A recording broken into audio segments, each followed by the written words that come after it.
숨막히는 긴장감이 흐르던 주주총회장이었다. 거대한 유리병 너머로 서울의 심장이 내려다 보이는 한성그룹 38층 회의실. 38의 젊은 사자, 강지훈 대표는 그의 인생을 건 인수합병 계획의 마지막 페이지를 설명하고 있었다. 그의 뒤편 스크린에는 회사의 미래를 결정지을 숫자들이 떠 있었다. 그의 곁에서 아버지의 오랜 신복이었던 박동진 부회장은 만족스러운 미소를 짓고 있었다. 그 순간 회의장 구석에서 엄마를 기다리던 작은 아이의 낭낭하지만 그 무엇보다 날카로운 목소리가 정적을 갈랐다. 아저씨, 화면에 있는 숫자 순서가 틀렸어요. 돌아가신 회장님 낡은 수첩에 있던 거랑은 달라요. 순간 박동진 부회장의 얼굴에서 핏기가 사라졌다. 왜 청소부 엄마를 기다리던 작은 아이의 순진한 한마디가 야망으로 가득 찬 이 공간 안에서 판사의 선고처럼 무겁게 울려 퍼졌을까? 강지훈 대표가 한성그룹의 회장 자리에 오른 것은 꼭 1년 전의 일이었다. 갑작스러운 심장마비로 아버지를 잃은 충격이 채 가시리도 전에 그는 거대한 제국의 무게를 어깨에 짊어져야만 했다. 아버지, 강태섭 회장은 맨손으로 한성그룹을 일군 입지전적인 인물이었다. 그는 아들에게 경영의 기술보다는 사람의 마음을 얻는 법을 가르치려 애썼지만 미국에서 MBA를 마치고 돌아온 아들에게 아버지의 방식은 낡고 비효율적인 것처럼 보일 때가 많았다. 아버지의 빈자리는 너무나도 컸고 그 거대한 공백을 채워준 사람은 박동진 부회장이었다. 그는 아버지의 창업 동지이자 가장 가까운 친구였고 지훈에게는 아버지의 그림자이자 그의 스승이었다. 박 부회장은 지훈의 어깨를 두드리며 말했다. 대표님, 너무 걱정 마십시오. 제가 곁에서 최선을 다해 보필하겠습니다. 이것이 고인이 된 강 회장님에 대한 저의 마지막 의리입니다. 지훈은 그 말을 조금도 의심하지 않았다. 박 부회장의 충성스러운 눈빛과 흔들림 없는 목소리에서 그는 아버지의 온기를 느꼈다. 박 부회장이 추진한 해외 기업과의 인수합병건은 아버지의 낡은 경영 방식에서 벗어나 한성그룹을 세계적인 기업으로 발돋움시킬 절호의 기회처럼 보였다. 지훈은 이 프로젝트에 모든 것을 걸었다. 같은 시각 그 야망의 무대 아래에서는 또 다른 삶이 조용히 흘러가고 있었다.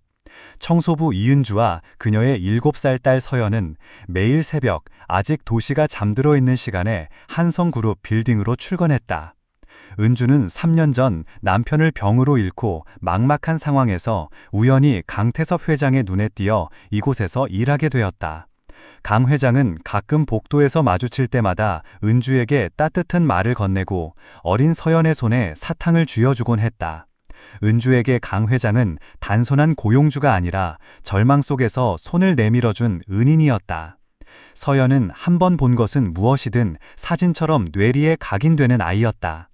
아이는 자신의 능력이 특별하다는 것을 알지 못했다. 그저 세상의 모든 풍경과 글자들이 머릿속에 그대로 들어와 저장되는 것이 당연하게 느껴질 뿐이었다.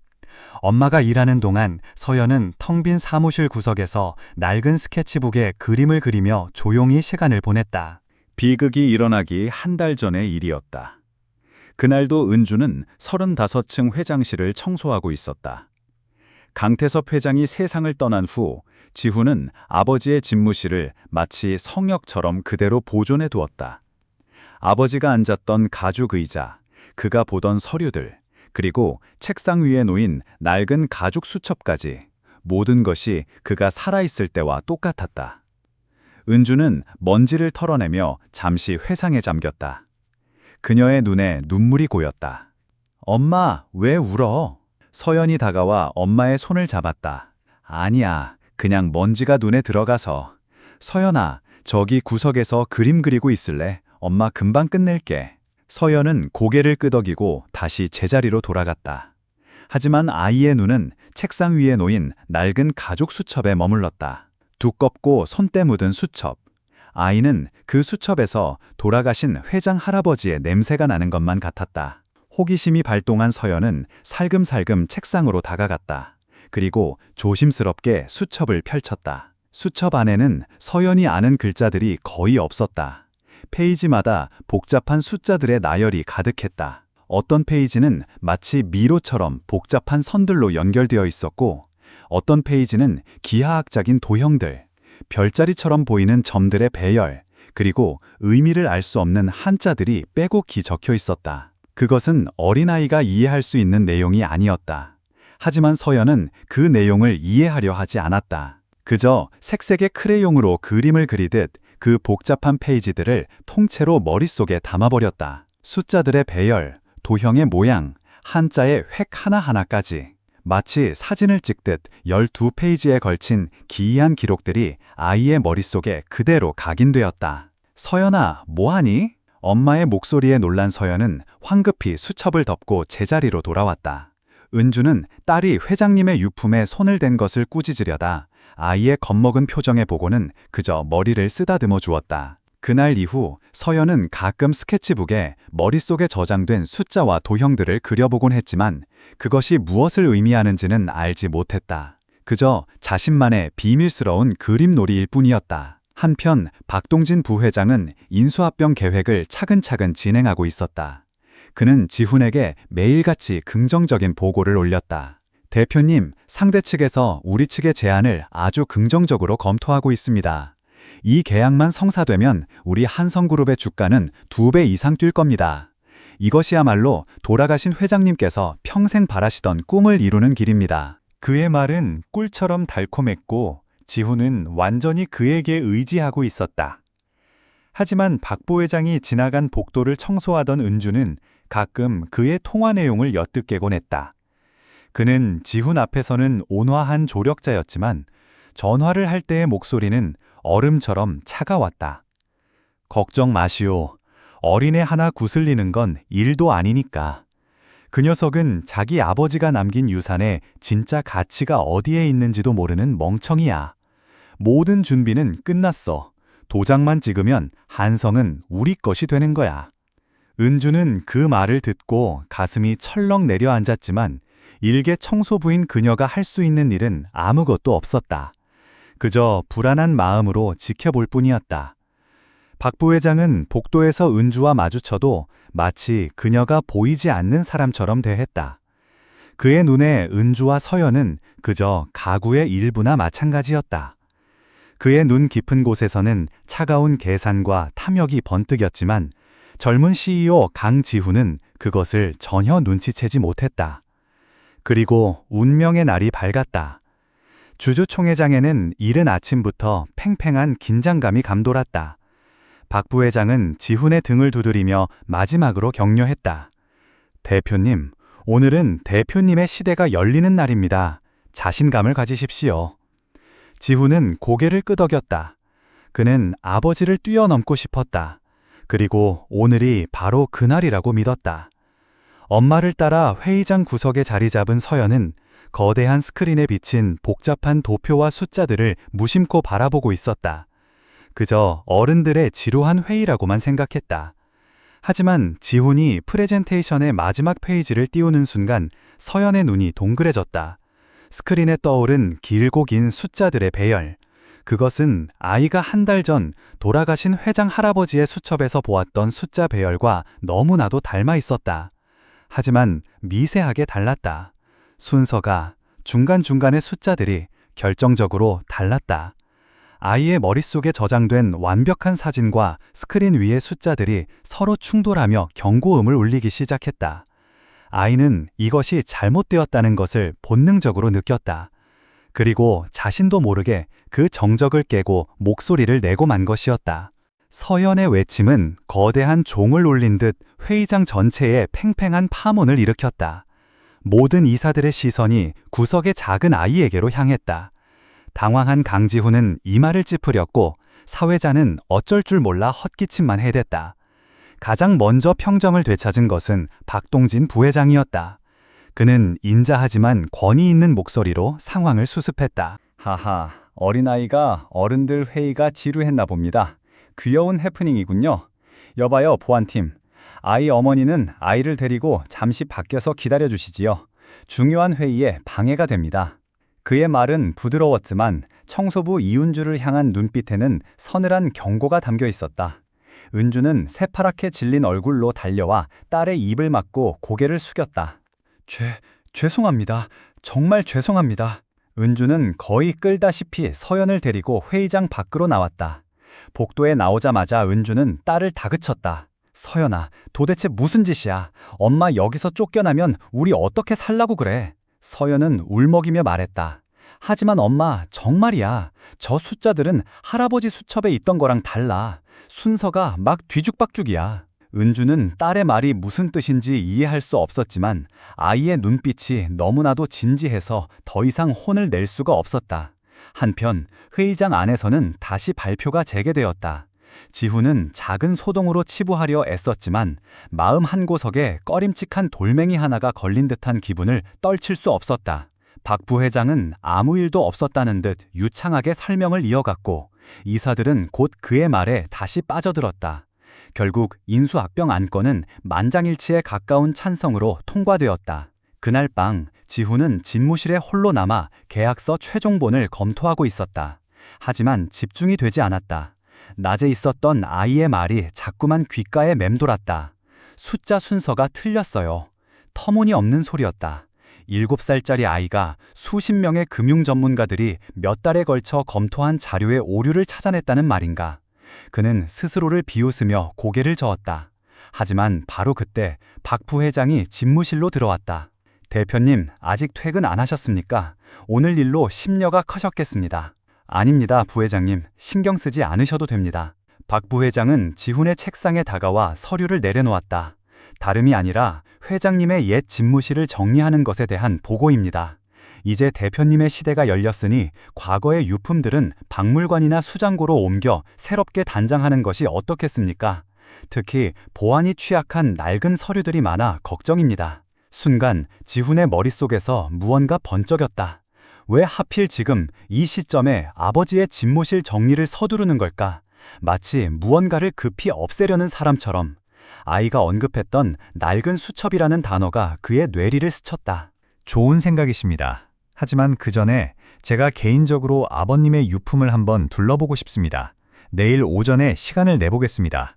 박 부회장의 표정에 아주 미세한 경직이 스쳐 지나갔다. 지훈은 그것을 놓치지 않았다. 물론입니다, 대표님. 그럼 제가 미리 준비해 놓도록 하겠습니다. 다음 날 아침 지훈이 아버지의 집무실에 들어섰을 때 방은 이미 전문 정리업체 직원들로 북적이고 있었다. 책들은 상자에 담기고 있었고 서류들은 파쇄기 옆에 쌓여 있었다. 박 부회장은 마치 예상했다는 듯이 그를 맞았다. 대표님 오셨습니까? 보시다시피 정리가 한창입니다. 찾으시는 거라도 있으십니까? 아버지가 쓰시던 낡은 가죽 수첩이 하나 있었을 텐데요. 박 부회장은 잠시 생각하는 척하더니 고개를 저었다. 글쎄요, 워낙 서류가 많아서 아마 저기 파쇄될 서류들 사이에 섞여 들어가지 않았을까요? 중요한 물건이었습니까? 그의 태연한 대답에 지훈은 오히려 의심이 확신으로 바뀌는 것을 느꼈다. 그는 서둘러 파쇄기업 서류 더미를 뒤지기 시작했다. 하지만 수첩은 보이지 않았다. 지훈은 처음으로 박 부회장에게서 차가운 위화감을 느꼈다. 결국 아무것도 찾지 못한 지훈은 무거운 마음으로 집무실을 나왔다. 그는 비서에게 지시했다. 어제 주주총회 때 소란을 피웠던 청소부 직원 이은주 씨를 찾아줘요. 개인적으로 만났으면 하니 아무도 모르게 조용히. 그날 오후 회사 근처의 한적한 카페에서 지훈은 이은주와 서연을 마주했다. 은주는 잔뜩 겁을 먹은 표정이었고 서연은 엄마 뒤에 숨어 경계심 가득한 눈으로 그를 쳐다보고 있었다. 어제는 죄송했습니다, 대표님. 아이가 어려서 철없는 소리를.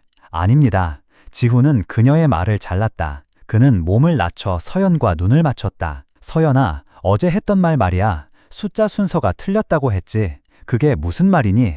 서연은 잠시 망설이다가 엄마의 옷자락을 꼭 쥔 채 입을 열었다. 아이는 어제 스크린에서 보았던 숫자들과 한 달 전 할아버지의 수첩에서 보았던 숫자들을 또박또박 외기 시작했다. 너무나도 길고 복잡한 숫자들의 나열이었지만 아이는 막힘이 없었다. 은주는 딸의 놀라운 기억력에 입을 다물지 못했다. 그리고 할아버지 수첩에는 이런 그림도 있었어요. 서연은 카페 냅킨에 크레용으로 무언가를 그리기 시작했다. 복잡한 도형과 알 수 없는 기호들. 그것은 지훈이 단 한 번도 본 적 없는 기이하고 혼란스러운 암호처럼 보였다. 이것들을 전부 기억하는 거니?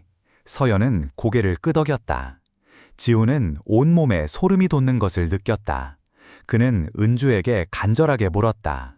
아주머니, 혹시 아버님의 그 수첩을 보신 적이 있으십니까? 은주는 고개를 저었다. 아닙니다. 저는 그저 청소만 했을 뿐입니다.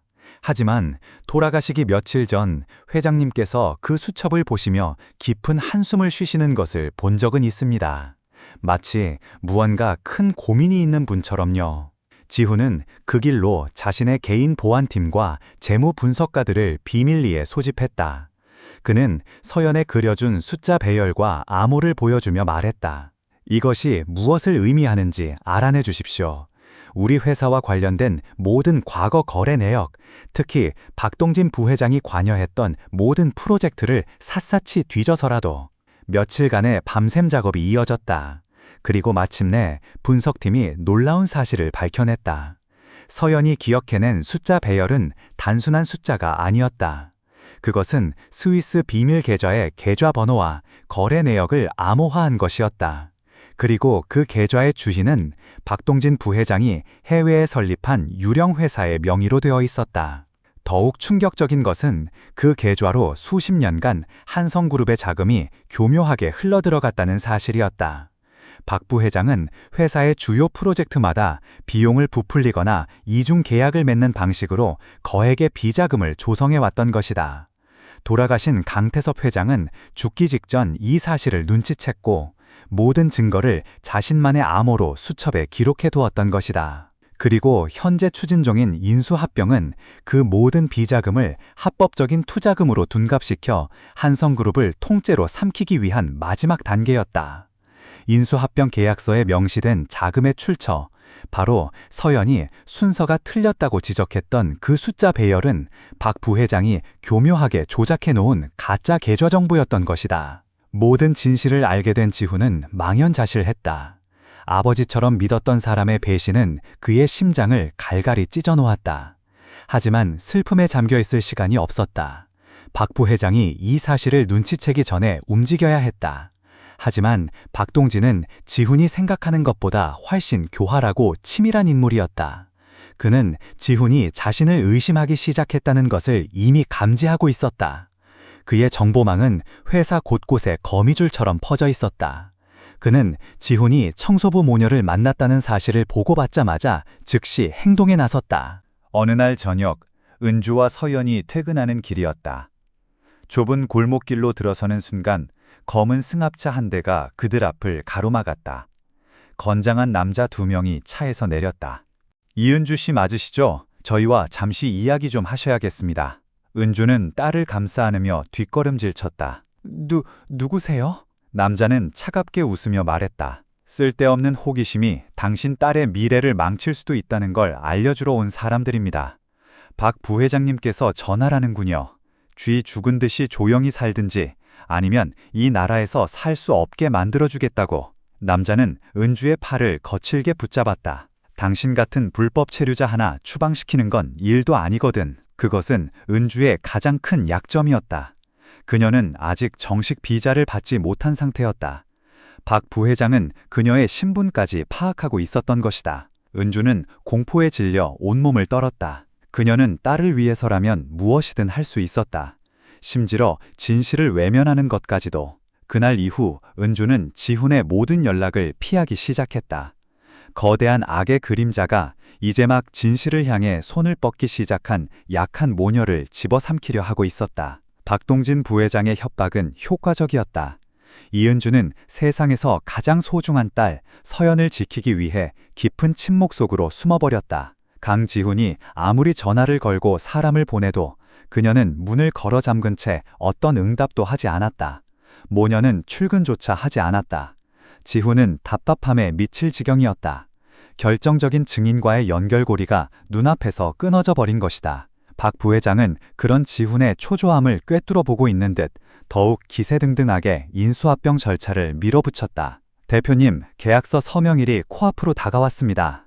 더 이상 지체할 시간이 없습니다. 혹시 아직도 그 청소부 아이의 말을 신경 쓰시는 겁니까? 박 부회장은 걱정하는 척하며 지훈의 자존심을 교묘하게 긁었다. 그럴 리가 있겠습니까?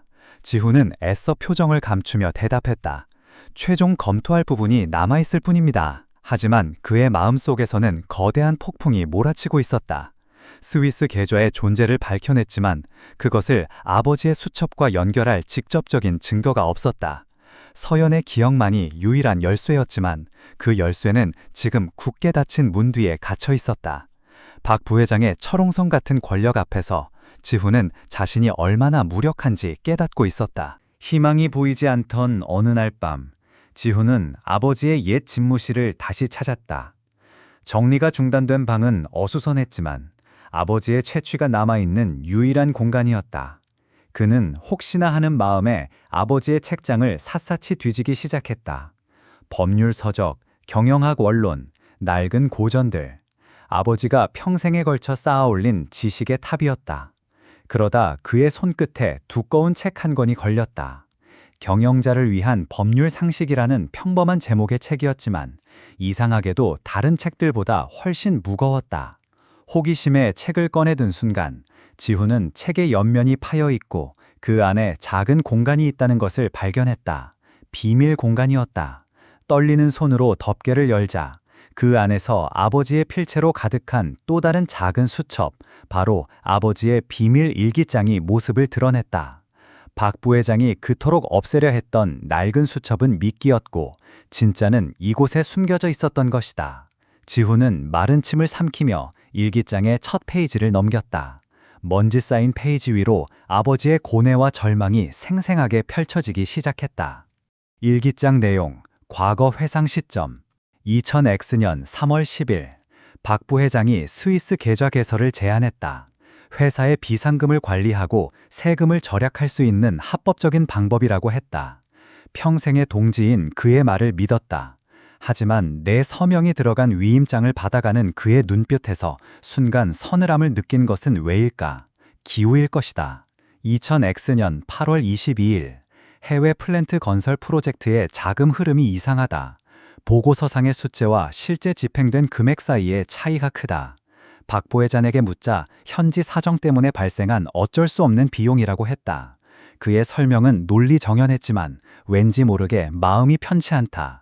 2000X년 11월 1일, 우연히 박 부회장의 통화를 엿들었다. 어르신이라는 사람에게 보고하고 있었다. 강태섭은 아무것도 모릅니다. 늙은 호랑이는 이제 이빨이 다 빠졌습니다. 내 등 뒤에서 거대한 음모가 진행되고 있음을 직감했다. 심장이 얼어붙는 것 같았다. 하지만 누구를 믿어야 한단 말인가? 2000X년 1월 15일, 모든 것을 알았다. 박 부회장은 수십 년간 회사의 돈을 빼돌려왔다. 그는 혼자가 아니었다. 그의 뒤에는 내가 믿었던 원로 임원들과 정치권의 비호 세력까지 있었다. 나는 거대한 거미줄에 걸린 나비에 불과했다. 이 사실을 밝히는 순간 한성은 무너질 것이다. 수만 명의 직원과 그 가족들이 길거리로 나앉게 된다. 2000XX년 2월 5일. 나는 이 모든 비밀을 나만의 암호로 만들어 기록하기 시작했다. 언젠가 지훈이가 이 제국을 물려받았을 때 놈들의 소나기에서 회사를 지켜낼 수 있도록. 서연이라는 청소부의 어린 딸아이가 있다. 아이의 눈이 유난히 맑고 총명하다. 가끔 내 수첩을 신기한 듯 쳐다보곤 한다. 저 순수한 눈동자가 훗날 내 아들을 지켜줄 수 있을까? 헛된 망상일 뿐이겠지. 마지막 일기, 2000XX년 2월 28일. 박 부회장이 새로운 인수합병 계약서를 들고 왔다. 이것이 놈들의 마지막 계획이다. 이 계약서에 서명하는 순간 한성은 껍데기만 남게 될 것이다. 가슴이 터질 듯이 아프다. 의사가 심장에 무리가 왔다고 경고했다. 나는 버텨야 한다. 지훈이를 위해, 그리고 내가 평생을 바친 직원들을 위해.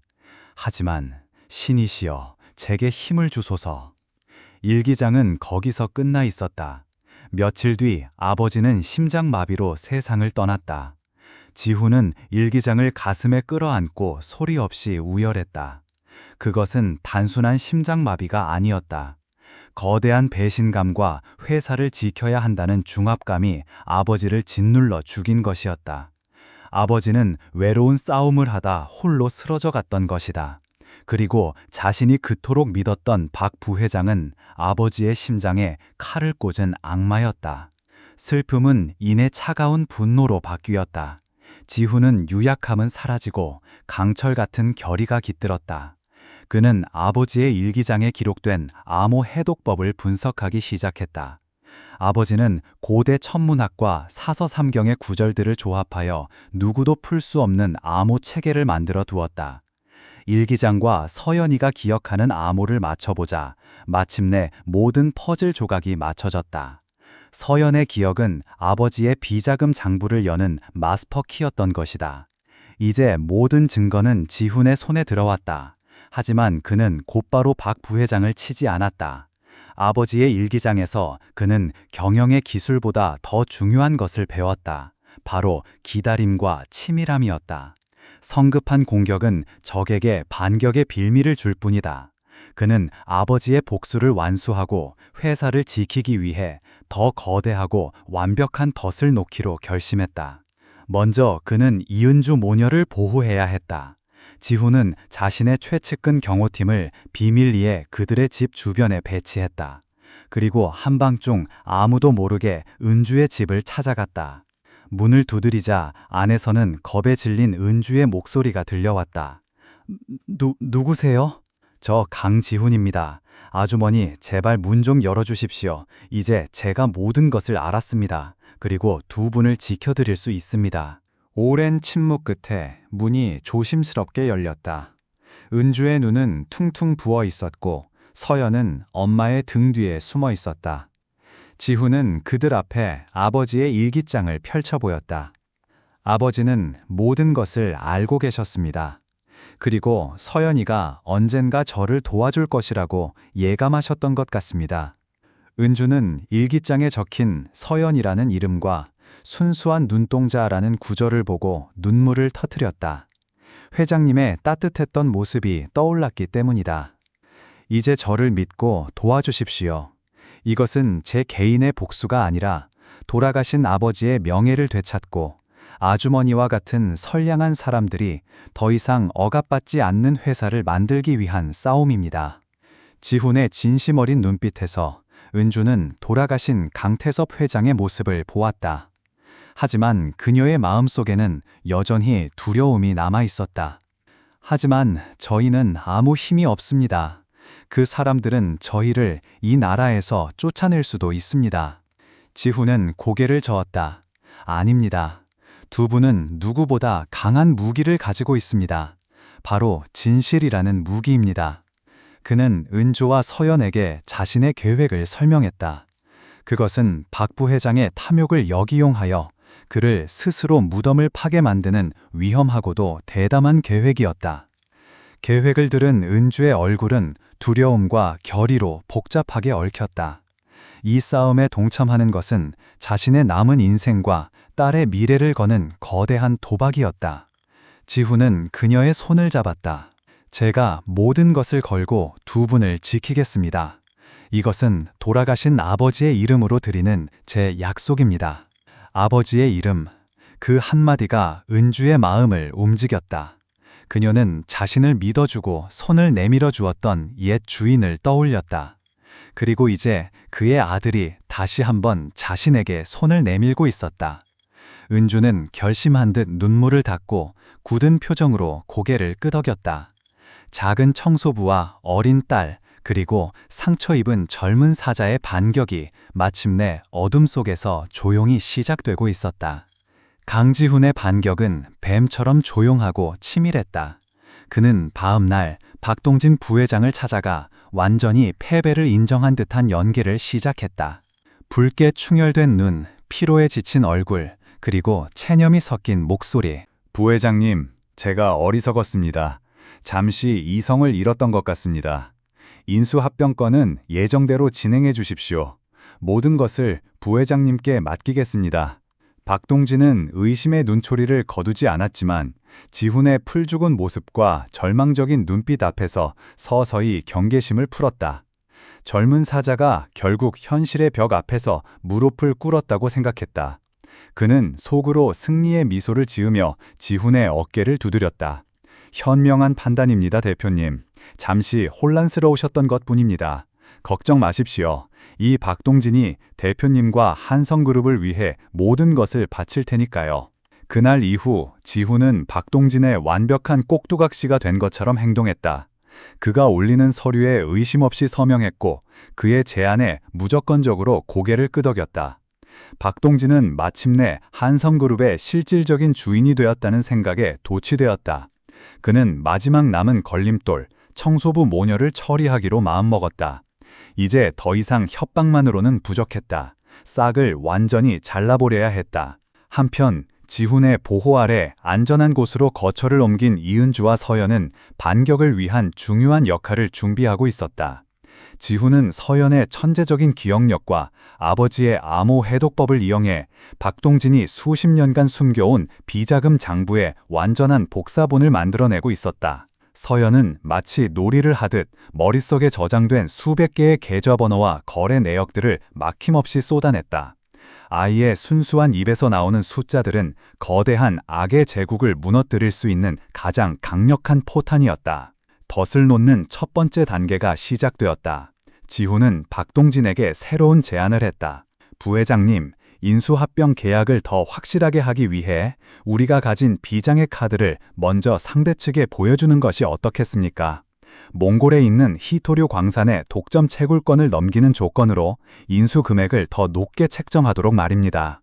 그 히토류 광산은 강태섭 회장이 미래를 위해 비밀리에 확보해둔 한성그룹의 가장 핵심적인 자산이었다.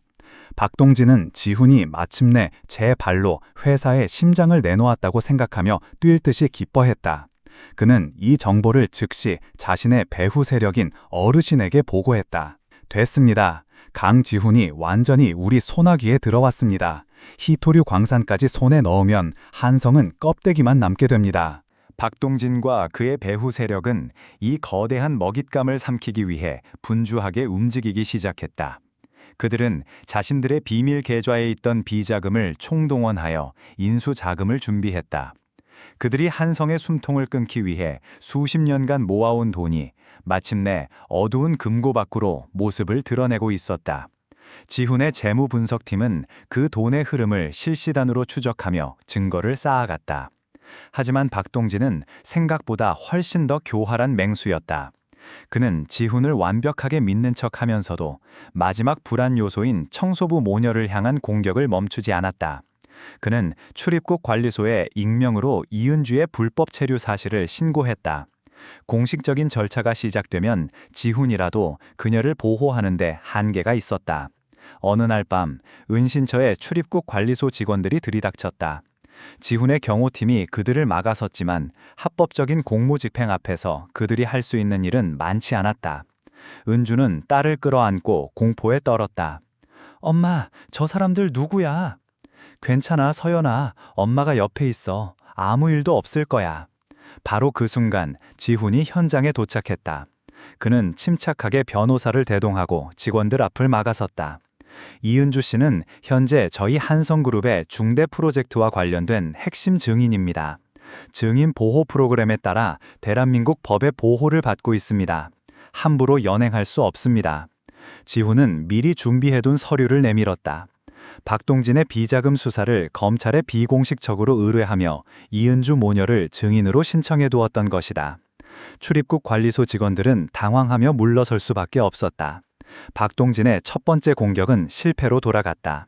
그러나 박동진은 포기하지 않았다. 그는 더 비열하고 잔인한 방법을 선택했다. 그는 사람을 시켜 서연이 다니던 학교 주변에 헛소문을 퍼뜨리기 시작했다. 불법 체류자의 딸, 아빠 없는 아이, 거짓말쟁이라는 꼬리표가 아이를 따라다녔다.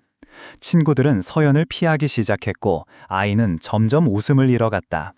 어느 날 서연은 얼굴에 상처를 입고 울면서 집으로 돌아왔다. 남자아이들이 놀리며 밀치는 바람에 넘어진 것이었다. 은주는 딸의 상처를 치료해주며 가슴이 찢어지는 듯한 아픔을 느꼈다. 엄마, 내가 나쁜 아이야? 왜 친구들이 나랑 안 놀아줘? 아니야. 우리 딸은 세상에서 가장 착하고 예쁜 아이야. 나쁜 건 그 사람들이야. 신경 쓰지 마, 응? 은주는 딸을 끌어안고 함께 울었다. 그녀는 이 싸움을 계속하는 것이 과연 옳은 일인지 회의감에 빠졌다. 자신의 복수심 때문에 어린 딸이 상처받고 있었다. 그날 밤 은주는 지훈에게 전화를 걸었다. 대표님, 저는 이제 그만하고 싶습니다. 저희 딸만은 지키고 싶습니다.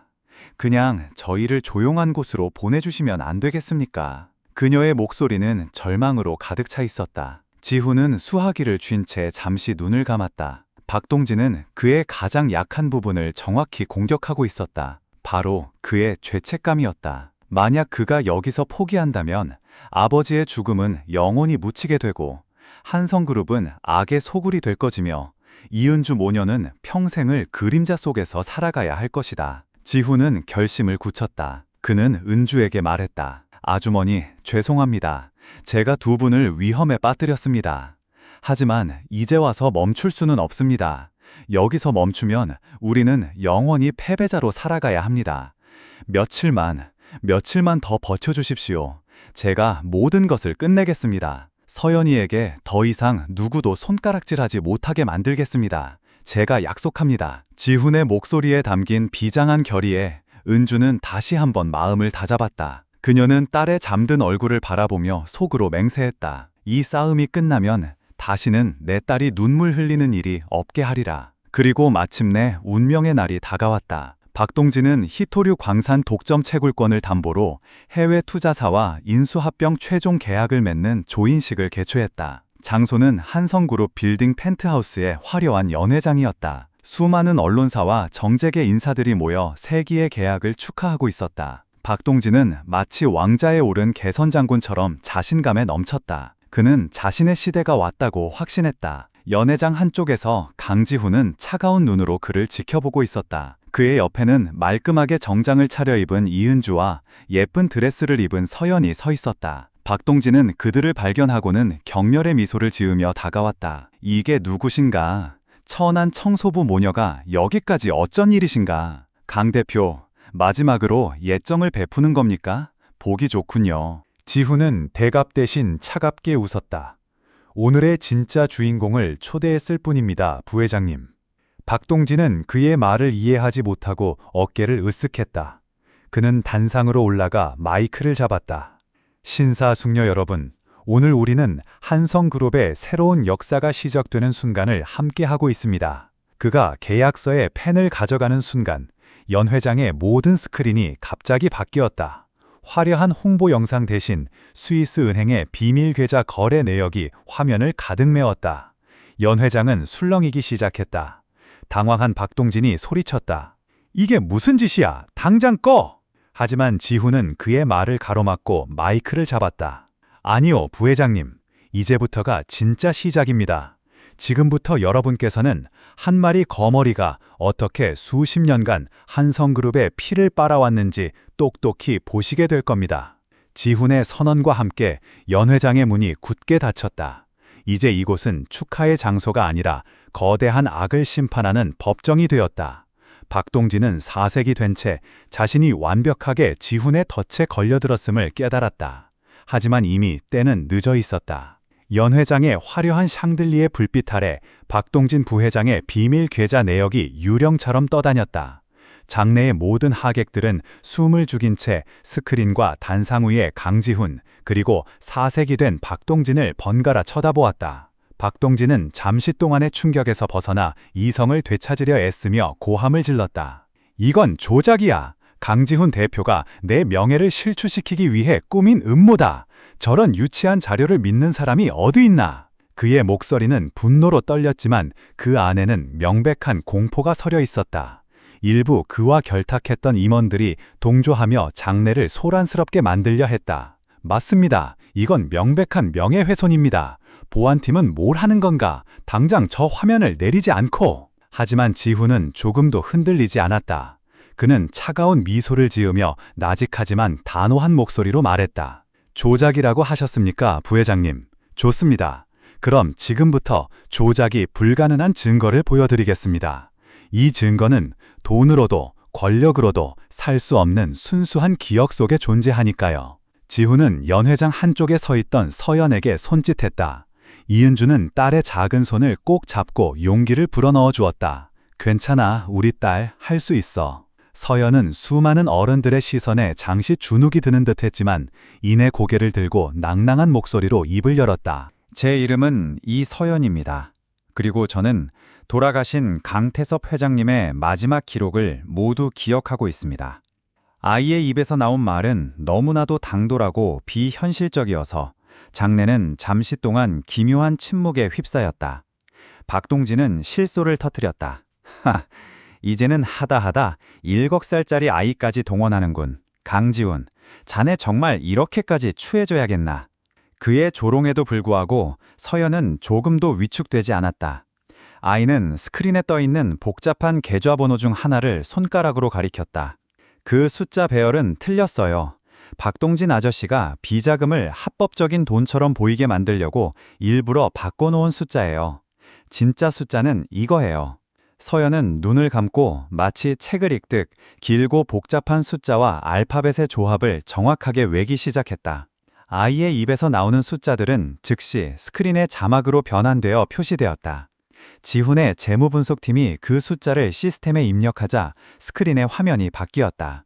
박동진의 유령 회사가 아닌 그의 배후 세력인 어르신의 차명 계좌 정보가 적나라하게 드러난 것이다. 장내는 경악으로 술렁였다. 박동진의 얼굴은 이제 하얗다 못해 회색빛으로 변해 있었다.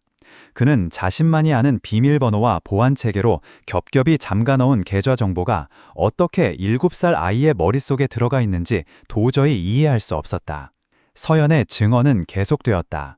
아이는 마치 숙련된 회계사처럼 자금의 흐름을 하나하나 짚어나갔다. 이 돈은 10년 전 두바이 플랜트 건설 비용을 부풀려서 빼돌린 돈이에요. 그리고 이 돈은 5년 전 신약 개발 프로젝트를 일부러 실패하게 만들고 남은 연구비를 횡령한 돈이고요. 할아버지 수첩에는 그렇게 모은 돈으로 어르신이라는 사람에게 상납했다고 적혀 있었어요. 아이의 기억은 너무나도 구체적이고 정확해서 그 자리에 있던 그 누구도 더 이상 의심을 표할 수 없었다. 그것은 어린아이가 꾸며낼 수 있는 수준의 이야기가 아니었다. 박동진과 함께 음모에 가담했던 임원들은 이제 자신들에게 불똥이 튈까봐 슬금슬금 뒷걸음질치기 시작했다.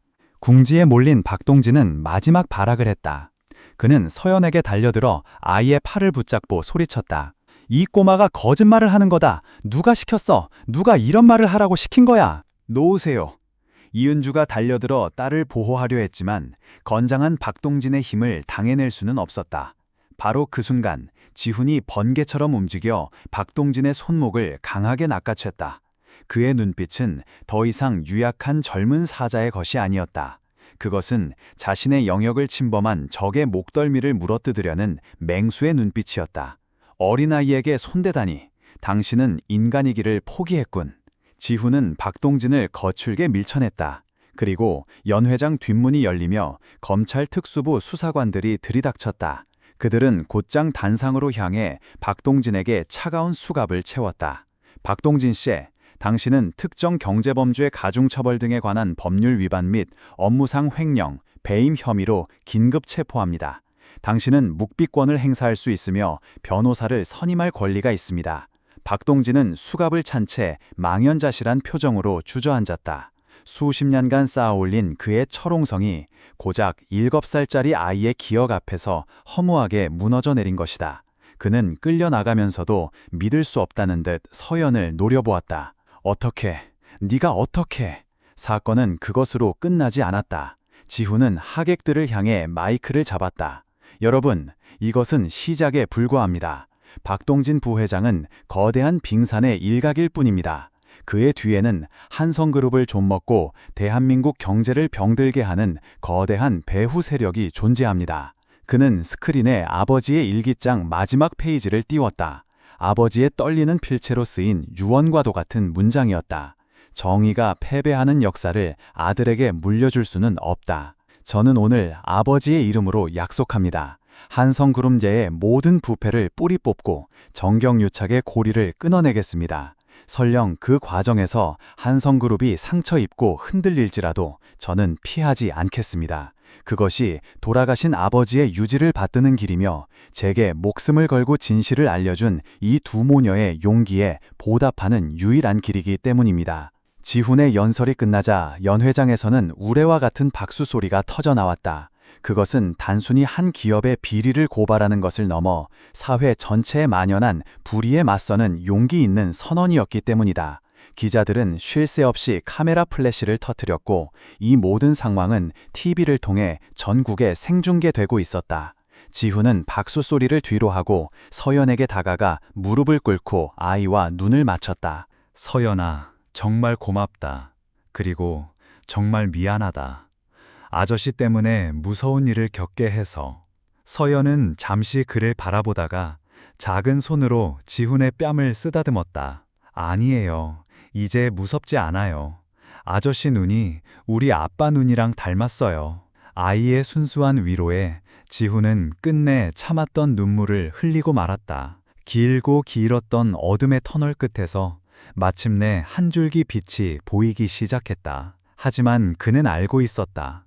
진짜 전쟁은 이제부터 시작이라는 것을. 박동진의 배후에 있는 거대한 어르신과 그의 세력들은 결코 순순히 물러나지 않을 것이었다. 박동진 부회장의 체포는 대한민국을 뒤흔든 거대한 스캔들에 서막에 불과했다. 강지훈이 연회장에 터뜨린 폭탄은 한성 게이트라는 이름으로 걷잡을 수 없이 번져나갔다. 언론은 연일 대서특필했고 검찰의 칼날은 박동진의 배후, 즉 어르신이라 불리던 원로 정치인과 그와 결탁한 재계 인사들을 향해 뻗어나갔다. 한성그룹은 창사 이래 최대의 위기를 맞았다. 주가는 폭락했고 신뢰도는 바닥으로 곤두박질 쳤다. 계약을 취소하는 협력사들이 속출했고 은행들은 대출금 회수를 압박해왔다. 회사가 당장 내일 부도가 나도 이상하지 않은 상황이었다. 박동진과 함께 부패에 연루되었던 임원들은 줄줄이 검찰에 소환되었고 회사는 리더십의 공백 상태에 빠졌다. 내부에서는 지훈에 대한 비난의 목소리가 터져나왔다. 긁어부스럼을 만들었다. 아버지보다 못한 무능한 경영자라는 험담이 그의 등 뒤에 비수처럼 꽂혔다. 위기를 수습하기 위해 열린 긴급 이사회에서 한 원로 이사가 지훈을 매섭게 질책했다. 대표, 대체 회사를 어쩔 셈이요? 정의를 부르짖다가 다 같이 죽자는 것입니까? 지훈은 쏟아지는 비난 속에서 묵묵히 고개를 숙였다. 하지만 그는 흔들리지 않았다. 아버지의 일기장을 통해 뼈저리게 깨달았기 때문이다. 골마 터진 상처는 도려내지 않으면 결국 온몸을 썩게 만든다는 것을. 바로 그때 회의실 문이 열리고 뜻밖의 인물들이 들어섰다. 강태섭 회장 시절부터 회사를 지켜왔지만 박동진의 계략에 밀려 한직에 물러나 있던 늙은 기술 고문, 해외 지사로 좌천되었던 강직한 성품의 재무이사, 그리고 박동진에게 밉보여 쫓겨났던 수많은 실무진들이었다. 그들은 지훈의 선언을 보고 희망을 얻어 자발적으로 회사로 복귀한 것이었다. 기술 고문이 앞으로 나서며 말했다. 대표님, 저희가 힘이 되어 드리겠습니다. 강태섭 회장님께서 씨앗을 뿌리신 회사를 이대로 죽게 내버려 둘 수는 없습니다. 그들의 등장은 천군만마와도 같았다. 지훈은 그제야 아버지가 남긴 진짜 유산이 돈이나 건물이 아니라 바로 사람이었음을 깨달았다. 그는 흩어졌던 아버지의 사람들을 다시 모아 위기 수습을 위한 비상대책위원회를 꾸렸다. 밤낮 없는 사투가 시작되었다. 한편 세상의 모든 스포트라이트에서 벗어난 곳에서 이은주와 서연은 조용한 일상을 되찾고 있었다. 지훈은 약속대로 최고의 변호인단을 붙여 이은주의 체류 문제를 완벽하게 해결해 주었다. 그녀는 마침내 대한민국 국민으로서 당당하게 살아갈 수 있는 신분을 얻었다. 지훈은 또한 그들에게 강남에 안전한 아파트를 마련해주고 서연이 최고의 교육을 받을 수 있도록 모든 지원을 아끼지 않았다. 어느 주말 오후 지훈은 지친 몸을 이끌고 모녀의 집을 찾았다. 고소한 음식 냄새가 그를 맞았다. 은주는 예전 강태섭 회장이 살아있을 때 가끔 끓여주었다던 정성 가득한 갈비찜을 만들어 놓았다. 대표님, 어서 오세요. 고생 많으셨죠? 서연은 어느새 밝은 웃음을 되찾고 자신이 그린 그림을 자랑하며 그에게 달려왔다. 그림 속에는 지훈과 엄마, 그리고 자신이 손을 잡고 활짝 웃고 있었다. 그림 옆에는 삐뚤삐뚤한 글씨로 우리 가족이라고 적혀 있었다. 따뜻한 저녁 식사를 함께하며 지훈은 몇 달 만에 처음으로 마음의 평화를 느꼈다. 이곳에는 음모도 배신도 없었다. 오직 서로를 위하는 진심과 온기만이 존재했다. 아주머니 서연아, 정말 고맙습니다. 두 분이 아니었다면 저는 이 모든 것을 해낼 용기를 내지 못했을 겁니다. 은조는 조용히 미소 지으며 말했다. 저희야말로 평생 갚아도 모자랄 은혜를 입었습니다, 대표님. 돌아가신 회장님께 이제야 겨우 빚을 갚은 것 같아 마음이 놓입니다. 몇 달 후 대한민국을 휩쓸었던 한성 게이트는 서서히 막을 내렸다. 박동진과 어르신을 포함한 부패 세력들은 모두 법의 엄중한 심판을 받았다. 한성그룹은 뼈를 깎는 구조조정과 개혁을 통해 서서히 안정을 되찾아갔다. 지훈은 회사의 모든 비자금을 사회에 환원하고 투명 경영을 위한 독립적인 감사 시스템을 도입했다. 그는 더 이상 아버지의 그늘에 가려진 유약한 후계자가 아니었다. 시련을 통해 스스로 강철처럼 단단해진 진정한 리더로 거듭난 것이다. 그리고 지훈은 아주 특별한 재단 설립을 발표했다. 재단의 이름은 서연재단, 더 서연 파운데이션. 불의에 맞서 진실을 밝히는 용기 있는 내부 고발자들을 보호하고 서연처럼 특별한 재능을 가졌지만 환경 때문에 꿈을 펼치지 못하는 아이들을 후원하는 공익재단이었다. 재단 설립 기념식 날, 지훈은 수많은 카메라 앞에서 연설했다. 오늘 한성그룹은 과거의 잘못을 씻고 새로운 유산을 만들어 가려 합니다. 이 재단은 한 소녀의 놀라운 기억력과 용기에서 시작되었습니다. 한성그룹은 앞으로 돈의 힘이 아니라 진실의 힘을 믿는 기업이 될 것입니다. 그리고 침묵하는 다수가 아니라 용기 내어 목소리를 내는 소수의 편에 서겠습니다. 그는 연설을 마치고 단상 아래에 앉아있는 서연에게 다가갔다. 이제 8살이 된 아이는 예쁜 원피스를 입고 엄마의 손을 잡고 있었다. 서연아, 이 재단의 첫 번째 장학생이 되어줄래? 서연은 활짝 웃으며 고개를 끄덕였다. 아이의 미소는 마치 폭풍우가 지나간 뒤 맑게 갠 하늘의 무지개처럼 눈부셨다. 시간이 흘러 가을이 깊어졌다. 지훈은 은주, 서연과 함께 아버지가 잠들어 계신 추모공원을 찾았다. 그는 아버지의 묘비 앞에 국화꽃 한 다발을 내려놓았다. 아버지, 보고 계시죠? 이제야 아버지가 왜 그렇게 외롭게 싸우셨는지 알 것 같습니다. 그리고 아버지가 남겨주신 진짜 유산이 무엇인지도요. 그는 주머니에서 낡은 가죽 수첩, 아버지의 비밀 일기장을 꺼내 묘비 앞에 놓았다. 이제 그 비밀을 세상에 묻을 때가 된 것이다. 은주도 조용히 묵념했다. 그녀는 속으로 옛 주인에게 말했다. 회장님, 이제 편히 쉬세요. 대표님 곁에는 제가, 그리고 서연이가 있습니다. 저희가 끝까지 지켜드리겠습니다. 서연은 묘비 앞에 자신이 직접 그린 그림을 놓았다. 그림 속에는 할아버지와 지훈 아저씨, 그리고 엄마와 자신이 모두 함께 손을 잡고 있었다. 하늘에서는 따스한 가을 햇살이 그들의 어깨 위로 쏟아져 내리고 있었다. 집으로 돌아오는 차 안에서 서연이 물었다. 아저씨, 유산이 뭐예요? 지훈은 백미러로 아이의 맑은 눈을 바라보며 미소 지었다. 유산이란 돌아가신 분이 남겨주신 소중한 선물 같은 거야. 돈이나 물건일 수도 있지만 때로는 눈에 보이지 않는 더 중요한 것일 수도 있어. 예를 들면 기억이나 약속 같은 거. 그는 운전대를 잡은 손에 힘을 주었다. 아버지의 유산은 이제 비극적인 비밀이 아니라 그를 더 나은 사람으로, 더 강한 리더로 이끄는 등대가 되었다. 낡은 수첩에 담긴 아버지의 고뇌는 이제 서연재단을 통해 더 나은 세상을 만드는 약속으로 다시 태어났다. 폭풍은 지나갔고 상처는 아물었으며 잿더미 위에서 마침내 새로운 희망이 싹트고 있었다. 그것은 어린 소녀의 순수한 기억이 지켜낸 진실의 힘이 만들어낸 기적이었다. 시간은 상처를 치유하고 새로운 희망을 싹틔우는 흙과 같았다. 한성 게이트라는 거대한 폭풍이 휩쓸고 지나간 지 3년이라는 세월이 흘렀다. 대한민국을 떠들썩하게 했던 그 사건은 이제 사람들의 기억 속에서 희미해져 갔지만 그 폭풍의 중심에 있었던 이들의 삶은 완전히 새로운 항로를 그리고 있었다. 차가운 겨울 같았던 한성그룹에 마침내 봄이 찾아왔다. 강지훈 대표의 지휘 아래 회사는 뼈를 깎는 개혁의 시간을 견뎌내고 마침내 대한민국에서 가장 투명하고 신뢰받는 기업으로 다시 태어났다. 주가는 사건 이전보다 더 높이 치솟았고 젊은 직원들 사이에서는 가장 일하고 싶은 기업 1위로 꼽혔다. 지훈은 더 이상 아버지의 그림자에 가려진 미숙한 후계자가 아니었다.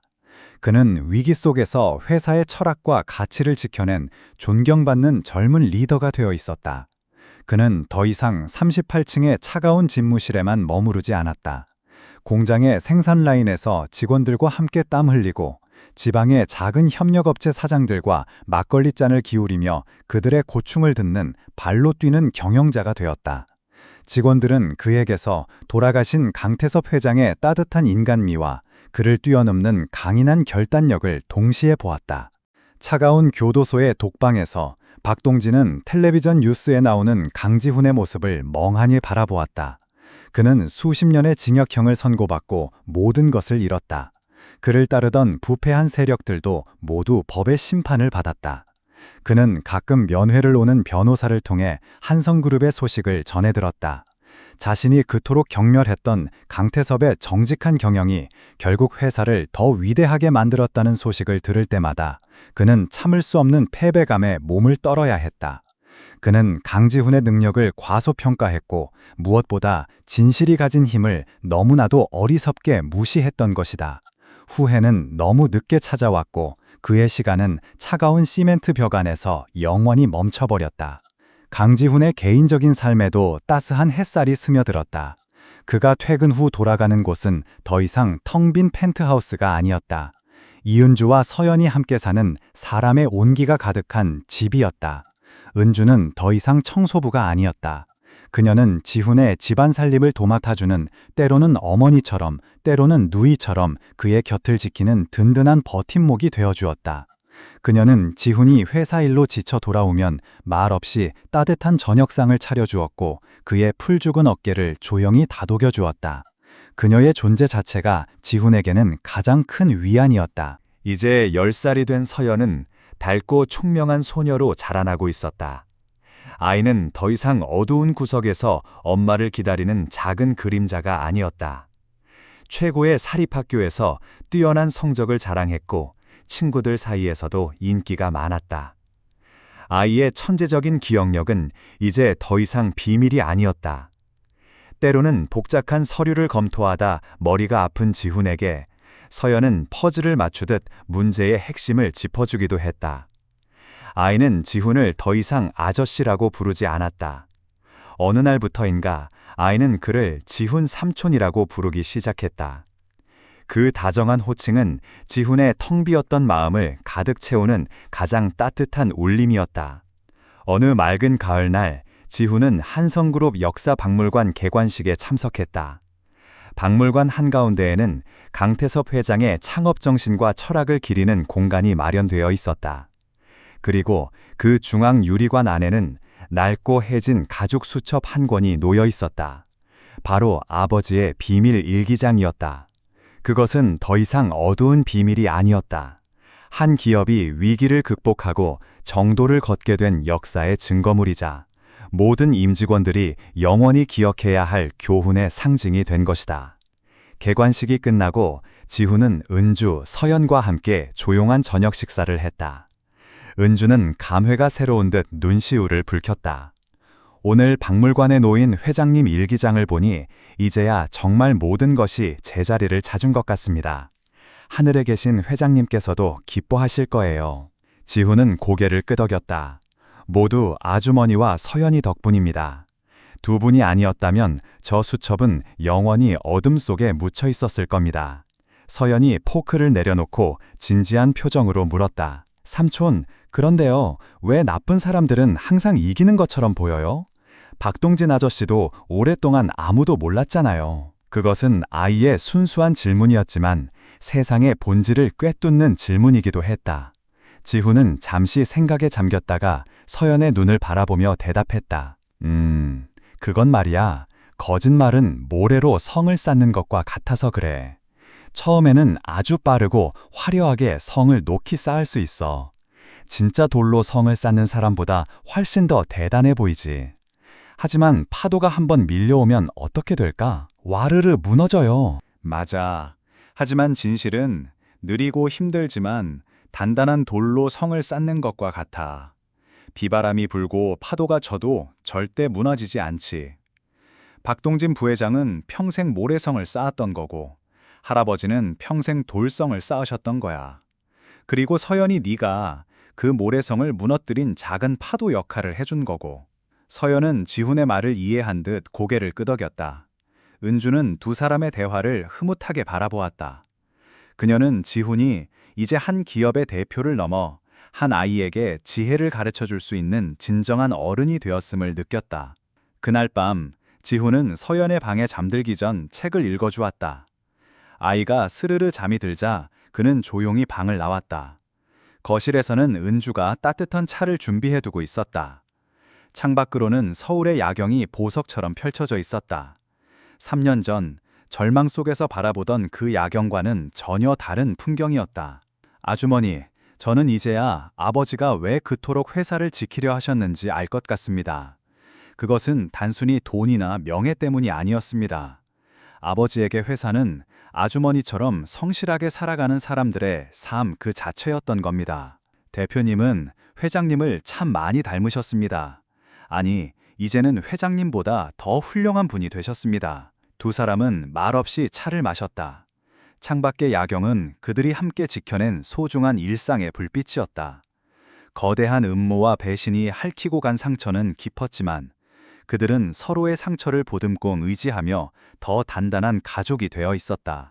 다음 날 아침, 새로 설립된 서현재단의 첫 번째 장학금 수여식이 열렸다.